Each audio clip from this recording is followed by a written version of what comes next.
of May and I am taking class 4 Hindi, right? So we have finished lesson 1 and lesson 2. Now we will start with lesson 3. Okay, question answers I'll give you the previous 2 chapters long questions I haven't given, so I will give you in a later period. Today we will start with a new lesson, that is lesson 3. Name of this lesson is कैसे एकाग्रचित्त बने. एकाग्रचित्त यानी concentration. Okay, एकाग्रचित्त एक चीज पर ध्यान लगाना, सिर्फ एक चीज पर ध्यान लगाना उसे कहते हैं एकाग्रचित्त. Okay, concentration. Now let's start. Ram Swaroop ji 2000 व्यक्तियों को पहचान सकते हैं, उन्हें उनके नाम भी याद है. सो the page starts with this sentence, right? So Ram Swaroop जी, उन्हें क्या रहता है, उन्हें हजारों व्यक्तियों के नाम याद रहते हैं. ओके. सेठ मानकचंद को सैकड़ों शेयरों के दाम अखबार पर एक बार नजर फेरते ही याद हो जाते हैं. आत्माराम वकील को 1 दर्जन से अधिक गवाहों के बयान सुनते सुनते याद हो जाते हैं. ऐसी बातें वे लोग कहते सुने जाते हैं जिनकी धारणा यह होती है कि उनकी स्मरण शक्ति कमजोर है. उसी समय मुझे अपनी मामी जी की याद आ जाती है, जो अपने 4 वर्ष की मुन्नी की स्मरण शक्ति को बहुत प्रशंसा करती है. So what happened? So this is the writer talking. So he is saying that when we hear, sometimes हम ये सुनते हैं कि उसे सब कुछ याद रहता है इतनी आसानी से, right? So लोग क्या कहते हैं, उनकी स्मरण शक्ति अच्छी होती है. जब वो ऐसे बोलते हैं वाह उसको तो सब कुछ याद है, उसका मतलब क्या है, लोग ये सोचते हैं उसका IQ लेवल बहुत हाई है, राइट? और उसका क्या कहते हैं, स्मरण शक्ति, मेमोराइजेशन पावर, हाँ, वो बहुत ज्यादा है, राइट? और इसी बात पर लेखक को क्या याद है, उनकी मामी जी की, राइट? तो उनकी मामी जी की 4 वर्ष की बेटी, छोटी बेटी, उन्हें भी सब कुछ याद रहता है और वो उनकी प्रशंसा करती है क्योंकि मामी को लगता है कि उसकी बेटी की स्मरण शक्ति दूसरों से ज्यादा है. ओके. कहती है कि पिछली वर्ष वे उस लड़की को धुआंधार प्रपात दिखाने ले गई थी और वहां की एक बात उससे अभी तक याद है. मैंने उस लड़की को बुलाया. 5 मिनट बात करने पर ही पता चल गया कि उसे केवल यह याद है कि प्रपात पर हलवा पूरी बनाई गई थी और उसने वहां वो पकवान खाया था. सचमुच प्रत्येक को केवल यही चीज याद रहती है जिसमें वो रस लेता है. So what happened? So here the writer is saying, मामी जी क्या कहती है कि उसकी बेटी को सब कुछ याद है, राइट? सो ये उन्होंने ये भी कहा कि वो उन्हें घुमाने ले गई थी, राइट?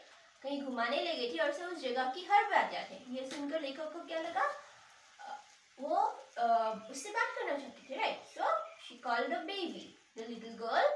और जब उसे पूछा तो उन्हें ये पता चला कि उसको सिर्फ इतना याद है कि वहां पर उन्होंने हलवा पूरी खाई थी जो उसको बहुत टेस्टी लगा था और वो बात उसे याद है, राइट? तो ये सुनकर लेखक को ये समझ में आ गया कि लोगों को वो चीज ज्यादा अच्छे से याद रहती है जिन पर उनका लगाव होता है, राइट? किसी को अगर खेल में दिलचस्पी है, राइट, अगर खेल की बातों में उसे ज्यादा इंटरेस्ट है तो वो क्या करेगा, खेल की हर एक बात, छोटी से छोटी डिटेल उसे याद रहेगी, राइट? सो अल्टीमेटली यही बात है, किसी की स्मरण शक्ति ज्यादा या कम ऐसा कुछ नहीं होता.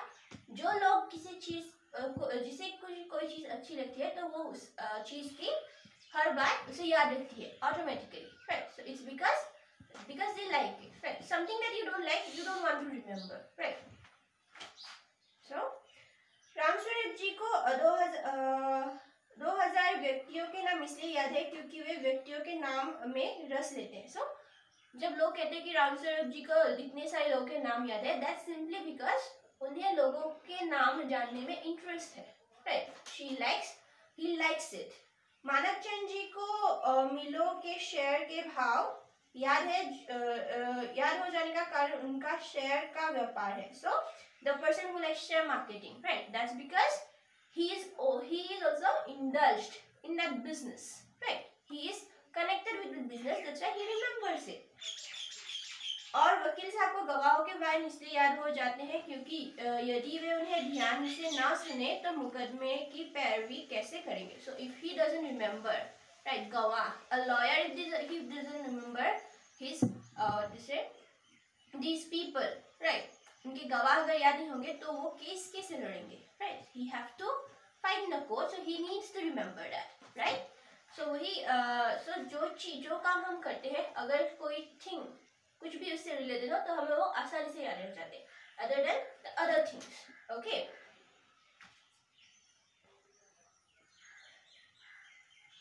यदि हमें किसी का नाम याद नहीं होता तो इसलिए क्योंकि जब हमसे उनका परिचय कराया जाता है तब हमारा ध्यान उस व्यक्ति के नाम की ओर पूरा नहीं होता। ध्यान पूरा ना होने का कारण यह नहीं है कि उस व्यक्ति में हमारा कोई रस नहीं होता, रस होता है, पर उस समय हमारा ध्यान किसी अन्य विषय की ओर होता है। So what happens? Sometimes if we don't remember, कभी-कभी क्या होता है, हम लोगों का नाम भूल जाते हैं, right? That's because we might not be interested in that name. It does not mean that we don't like that person, right? But most probably because our mind is divided into two things. We are talking with this person also, but our mind is somewhere else, right? If we have say our mind is divided in two things, then it is easily forgettable for someone to remember the name, right? When you are introduced to someone, right? यह अन्य विषय उसी व्यक्ति से संबंधित हो सकता है। So that other subject might be related to that person also. Suppose तुम्हें कोई नया फ्रेंड आ गया, right? उसके साथ इंट्रोड्यूस हो रहा है, उस समय तुम्हारा ध्यान उस इंसान से ज्यादा, उस फ्रेंड से ज्यादा शायद उसके बुक्स में या फिर उसके शूज में होगा, इसलिए तुम्हारा ध्यान उसके नाम पर नहीं गया, right? So that can also happen. Your mind is somewhere else. Okay, that's why you can't remember that person's name.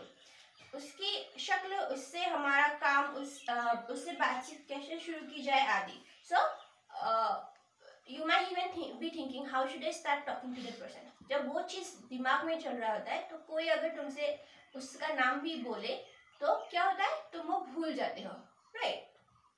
तब हम अपनी संपूर्ण एकाग्रता उसके नाम पर नहीं लगाते. So at that point of time what happens, we can't concentrate, give our full concentrate in his name, right? फलतः यदि हमें उसका नाम विस्मृत हो जाए तो कोई आश्चर्य की बात नहीं है. So if in this situation we forget his name, then it is nothing to be shocked about, right? Suppose when you are studying, right, if when a teacher is explaining to you, suddenly you are thinking of some other subject, right? Or you are thinking of a particular thing, so you don't give proper concentration to the teacher, right? And if that happens, what happens? You don't properly learn. So that's the thing. It is possible that you might not understand, but if you give full concentration without thinking of anything else, right? If you read or if you listen to the teacher, then what happens? You remember two things. The same happens with the other things also, right? So there is no such thing as a person having too good of a memorization power or less. Okay, it's just that the other person have good concentration power and you do not have that. Okay, so the rest we'll discuss in our next class.